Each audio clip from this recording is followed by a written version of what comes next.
جناب معاذ بن جبل رضی اللہ تعالی عنہ سے مروی ہے، میرے مدنی آقا نے فرمایا اگر تم چاہو میں تمہیں وہ بات بتاؤں جو قیامت کے دن سب سے پہلے اللہ اپنے بندوں سے فرمائے گا، بولو سبحان اللہ۔ بڑی پیاری حدیث ہے، موت کا خوف ہی جاتا رہے گا اس حدیث کو سن کر، پر میں بتاؤں تمہیں وہ پہلی بات جو رب اپنے بندوں سے پہلے بات وہ فرمائے گا، پہلی بات اللہ اپنے بندوں سے یہ فرمائے گا۔ صحابہ نے کہا حضور قالوا بلا، کیوں نہیں سرکار ارشاد فرمائیے، ہم تو آپ کے موتیوں کو چننے کے لیے ہمہ وقت حاضر ہیں۔ اللہ اکبر۔ تو میرے مدنی آقا نے فرمایا اللہ تبارک و تعالی اپنے بندے سے قیامت کے دن فرمائے گا اے میرے بندے کیا تو مجھ سے ملنا پسند کرتا تھا؟ کیا تو میری ملاقات کو پسند کرتا تھا دنیا میں؟ تو بندہ کیا کہے گا؟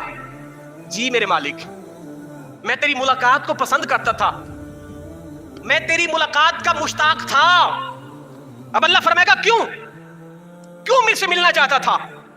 تو بندہ کیا کہے گا؟ اے میرے مالک مجھے تجھ سے مغفرت کی اور درگزر کی امید تھی، میں تجھ سے ملنا چاہتا تھا، مجھے امید تھی تو مجھے بخش دے گا، معاف کر دے گا۔ اللہ اکبر۔ میرے مدنی آقا نے فرمایا پھر اللہ فرمائے گا اے میرے بندے جا، میں نے تیری مغفرت کو اپنے اوپر واجب فرما لیا ہے۔ من احب لقائی احب اللہ لقاءہ ومن کرہ لقائی لقاء اللہ کرہہ۔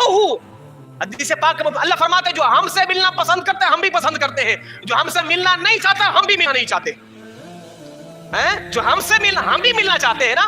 تو اس لیے جب ہی کہا گیا ہے کہ موت ایک پل کا کام کرے گی، پل، آپ محب وہ محبوب، آپ اس پار وہ اس پار، یہ موت پل کا کام کرتی ہے۔ موت کو کوسا مت کرو، موت کو گالیاں مت دیا کرو، یہ تو موت ایک محب کو محبوب سے ملانے کا ذریعہ ہے۔